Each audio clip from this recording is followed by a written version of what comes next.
नमस्कार मंडळी, मी रेखा स्वागत करते तुमचे माझ्या यूट्यूब चॅनेल कलाकृती मराठीमध्ये। तर आजची छानशी दिवसाला सुरुवात झालेली आहे।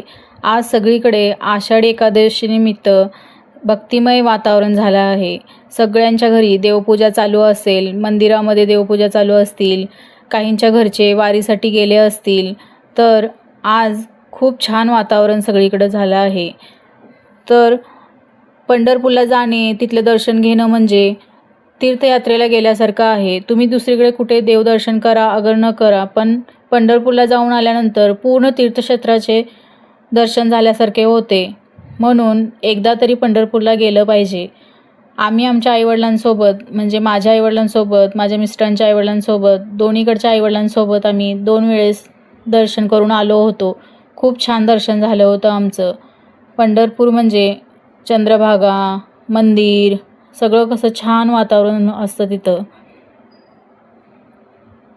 तर चला तर मग आज मी माझं घरची देवपूजा वगैरे सगळं आटपून घेते आणि संध्याकाळी आमच्या जवळपास इथे एक मंदिर आहे विठ्ठलाचं, तिथे जाण्याचा प्लॅनिंग आहे। ते पण तुमच्याशी मी शेअर करेन।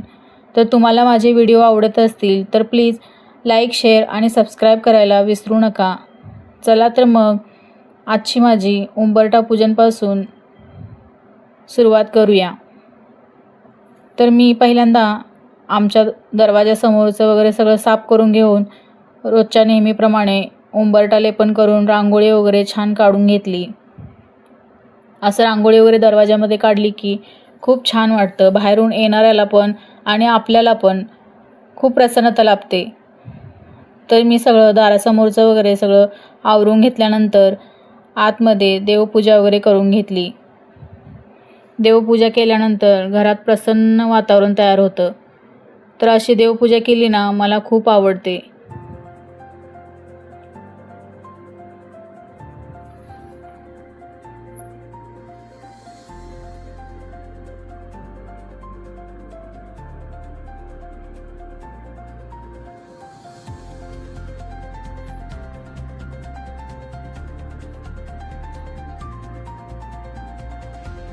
मी इथे देवपूजा केल्यानंतर छोटंसं फोटो सेशन करून घेतलं।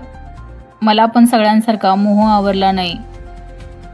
तर नंतर मी विठ्ठल रुक्मिणींच्या मातेची पूजा करून घेतली।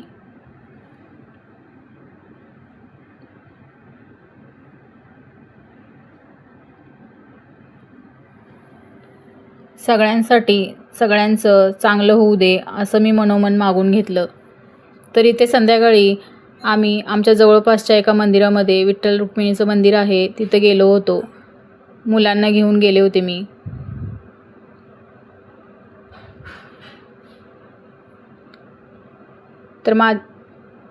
तर तुम्हाला यश इथे कसा हाय करतो पहा।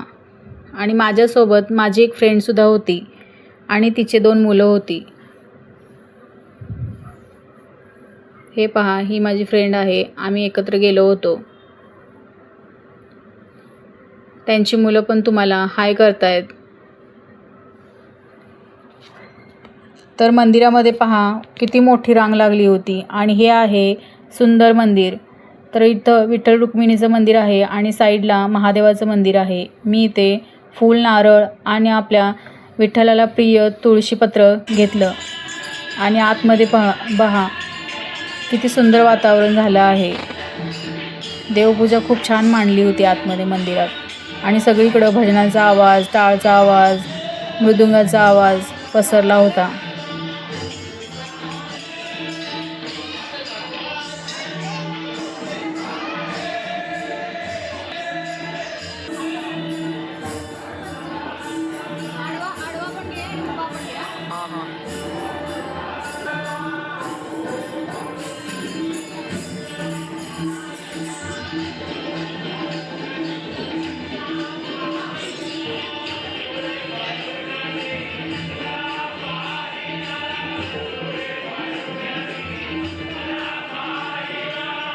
आतमध्ये सगळे ज्येष्ठ नागरिक भजन करत होते आणि इथे आम्ही देवदर्शन घेत होतो। तर आतमध्ये खूप छान आकर्षक फुलांनी सजवलेली मूर्ती, सगळ्या मूर्त्या खूप आकर्षक फुलांनी सजवल्या होत्या। असं वाटत होतं त्या मूर्तीकडे पाहतच राहावं, इतकं आकर्षक सजवलं होतं। आज दर्शन घेण्यासाठी सगळ्यांची गर्दी होती, पण छान दर्शन झालं आमचं. हे पहा, तुम्ही पण दर्शन घ्या.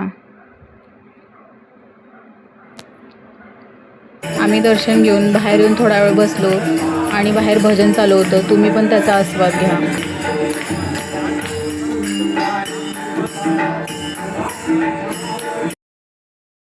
मंदिराच्या बाजूलाच महादेवाचंही मंदिर आहे, तिथे आम्ही दर्शन घेतलं. छोटंसंच आहे पण खूप छान मंदिर आहे. मंदिराच्या परिसरातच एक छोटंसं तलाव आहे. त्या तलावामध्ये भरपूर सारे कासव, मासे, वेगवेगळ्या प्रकारचे मासे आहेत. यश थोडा वेळ तिथे बघत उभं राहिला म्हणून मी पण थोडंसं शूटिंग घेतलं. खूप छान तलाव आहे. छोटंसंच आहे पण भरपूर याच्यामध्ये कासव आणि मासे आहेत. तर आम्ही नंतर प्रसाद वगैरे घेतला आणि घरी आलो.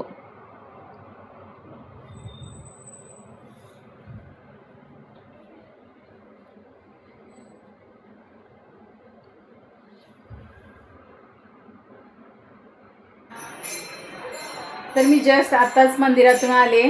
तर मंदिरातून आल्यानंतर थोडा वेळ बसले. आता स्वयंपाकाला लागू, म्हणजे मुलांचा स्वयंपाक करायचा आहे, काहीतरी त्यांना बनवू खायला.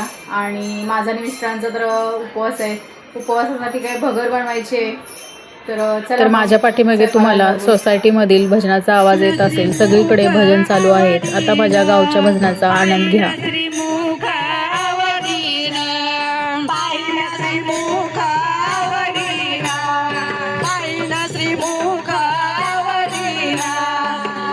इथे मी आमच्या आई सासूबाईंचा फोटो लावला आहे.